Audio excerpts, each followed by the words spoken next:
One of the worst forms of narcissistic abuse that I've ever come across as a coach is the form of narcissistic abuse that enables a person, a victim that they say they care about, to be addicted and dependent on drugs, legal and illegal, medications, in order to cope with things in their life like depression and anxiety and all of the consequences and the results of being around narcissistic abuse. Being brought up in toxic environments, toxic family dynamics. And rather than get the victim the help they really need, the support they need, the encouragement they need to cut the ties and to escape the toxicity that they've been in all of their lives, they're put in a box of what I call negative encouragement. You shouldn't be taking these. You shouldn't be doing that. It's destroying your life. Met with, oh, you're doing it because it's coping. It has to help you cope. In this message, I'm going to dive deeper into why this actually plays right into what narcissistic people want and why I say it's the cruelest form of narcissistic abuse. And hopefully, I'm going to break some chains tonight. My name is Kevin, and this is The Royal We.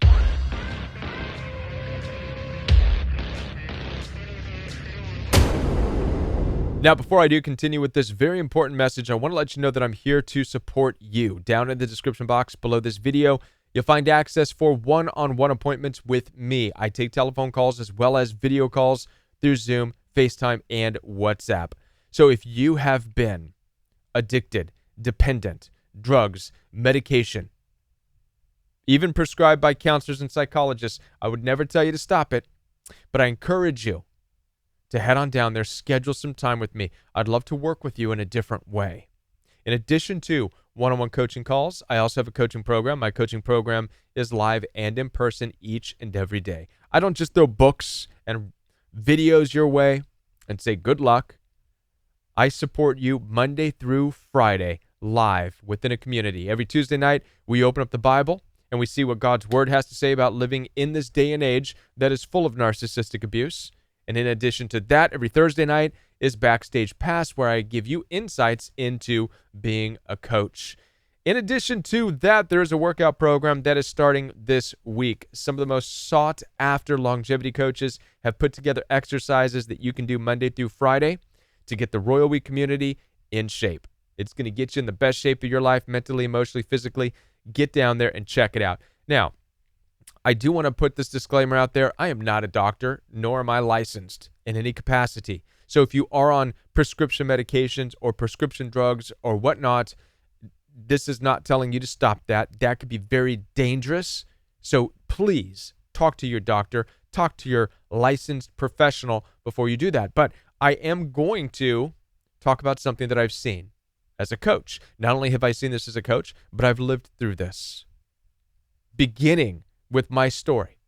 When I was younger, between the ages of 6 all the way up to 12, I had a mother who was an alcoholic. Not only was she an alcoholic, but she was also on prescription medications, in and out of counselors' offices. How do I know? Because I was dragged around with her. Why was she in these places? Why was she an alcoholic? Why was she on prescription medications? Well, let's see.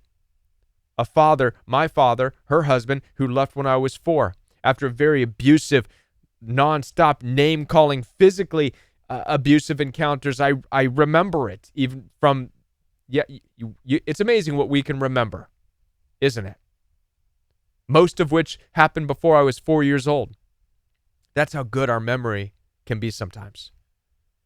But in the counselor's offices and in the psychologist's offices and all these places where she went struggling with her alcohol addiction, and by the way, after my father, she got into another abusive relationship. Mind you, back then, nobody was talking about narcissistic abuse, folks. It wasn't a thing being discussed. This is important to understand. Because when my mother would go to a counselor or to a psychologist, back then, the understanding was somebody who is going to get this help needs the help because they're the problem.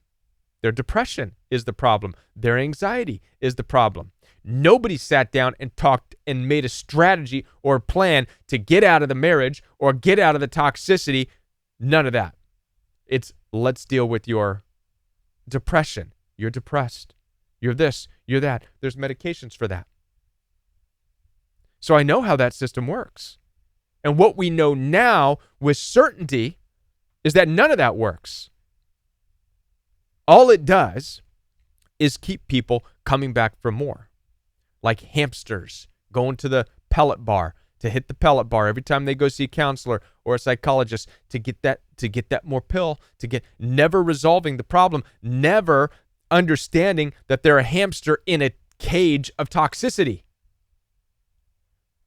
The counselor, the psychologist, or the drug dealer of whatever kind, or even the alcohol store and the liquor store is nothing more than the pellet dispenser in a cage that the hamster just goes to, never realizing that the problem is the cage. The problem is the toxicity.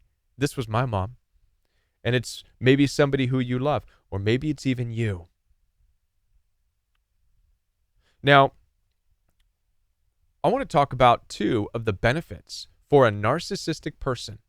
Yes, even a narcissistic mother or a father, narcissistic family who knows that they have children or people in their family who are addicted to substances and medications.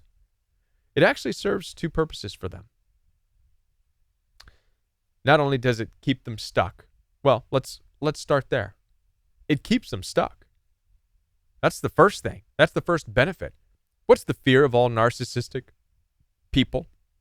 It's the lack of control. This fear that narcissists have actually governs societies. It governs counseling industry. It governs, dare I say it, the church. It governs the medical industry. Come on, folks. You all know this. You think they want people so healthy that people don't have to go back? You think the church wants people so full of the Spirit that they don't go back to church? No. You think the government wants people so healthy that they venture out and blaze new trails? No, no, no. It's all about what? Keeping people here, paying their taxes. The medical industry wants people well enough that they don't live at the hospital, but sick enough that they have to come back once every 3-4 months for a checkup. Counselors, psychologists? Need I say more? You see, none of it is about breaking people free. Narcissistic family members are in the same mindset. It's all about control. If they want to make sure that their children don't go anywhere, their adult kids don't go anywhere, if there's an addiction problem or a dependency, it plays right in to what that narcissistic family wants. They're not going to go anywhere. Because there's always going to be a dependency. They're going to be there to ask mommy and daddy for money. I need money because of my dependency. And they're going to give that money over. And they're going to do it begrudgingly. They're going to make the person feel worse. Oh, clean yourself up. Why are you doing drugs? Here's the money. But why are you doing? Which keeps them stuck, feeling horrible, needing the medication to deal with the fact they feel horrible because they have narcissistic family members who are making them feel bad while enabling them. And this is the key. With this tactic of narcissistic abuse, of narcissistic family members giving over and catering to and enabling a drug addiction while also making sure they feel bad, keeps them locked in. It's control. It's a certain way to make sure that they don't have a healthy family member that leaves and it finds success and becomes a better person than they ever were. So that's one benefit in this horrific narcissistic form of abuse that I've seen. But there's one more benefit, and that is of the virtue signaling that it allows a narcissistic family member, narcissistic mother, father, whomever, a certain amount of virtue signaling, I guess any industry, medical industry, church can offer, can have, and that's the virtue signaling of look at all we're doing for this poor person. That's right. A narcissistic family will have an addicted son or a daughter that's dependent. So they're not going anywhere. They're not leaving. They're not moving too far away from home because they're in need, like a hamster going and hitting that pellet wheel, stuck in the cage. But then it affords the mother and the father to garner all the attention. It's not, oh, the poor person who's addicted. It's poor us. You have no idea what we have to go through and how hard it is on us. And they get all the empathy. They become pillars in the community. They become the pillars of the church congregation, and they have all the people praying for them. Do you see the attention now that they get?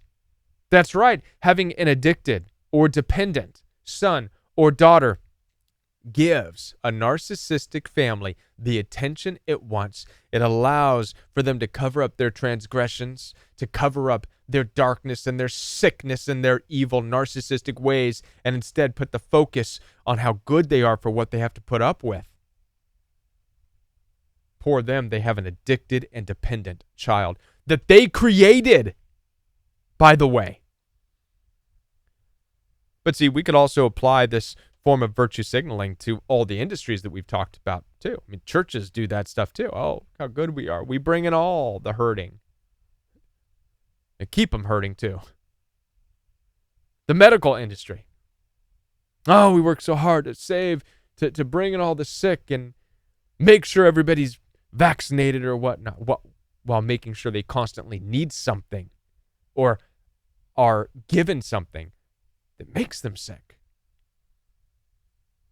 And I'm not saying it's all conscious.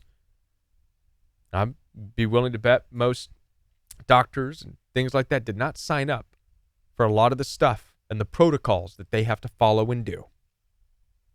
It is what it is. It's a big cogwheel of making sure things stay a certain way. It's narcissism at its finest, control at its finest, right? Counselors, psychologists, same thing. Oh, I work with people, I help them, and I have to give them certain things so that they can, deal with their depression and this and that, and they're looked at as these pinnacles of society, right? Not anymore. Not so much. None of these things. I think, in fact, the reason I'm so free to talk about this now is because I think we've all are well aware of this. Most people will avoid a lot of professional counselors and psychologists for the reasons we're talking about. Their inability to address the toxicity of the society and the place they're in and formulate a plan to move on, which is what coaches do. We've had to come in and fill the gap of what they can't because it's easier for them to keep people in a place where they deal with the toxicity, yet come and hit that pellet dispenser and get their drugs in order to keep coping. Same is true with the medical industry. I think everybody's quite fed up. Most people now do not want to go to a hospital or a doctor unless their arm, leg is broken or fallen off. They just don't, because they don't know what they're going to be questioned about. Did they take this? Did they get that? Have they done this to them? Have they? Not quite sure whether or not you're going to go there and come out sicker or not. Just don't know anymore. People are well aware of this. I know I'm not the only one. Church, people are leaving churches by the dozens. Why? Because nobody knows anymore. It sure doesn't feel like church is there to make sure that people are fed and safe when you go in and you sit in pews full psychopaths, sociopaths, because all are welcome. And most churches are now just a free-for-all with a great light and laser show and rock and roll music. The conversation is started. And I know that I drifted a bit from what this topic was about. But as I said before, the conversation started. And for those of you who have been addicted, those of you who have been dependent, you don't have to spend your life that way. There are people out there who see you, who want to help you get off of that, break these cycles, break this stuff, break out of the hamster cage that you're living in. As I said before, I am here to support you. Down in the description box, you find access for one-on-one appointments with me.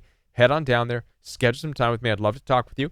In addition to that, my coaching program, live and in person each and every day. Workout programs coming. I would love to see you there. I'll be back, more videos for you right here on the Royal We. Before I leave, hit the like button, hit the subscribe button if you're not yet subscribed, and hit the bell notification so you don't miss any future videos by the Royal We. And I'll be back right here. Before I leave, check out one of these videos recommended by the YouTube algorithm. I'll be back. Have a great evening, everybody.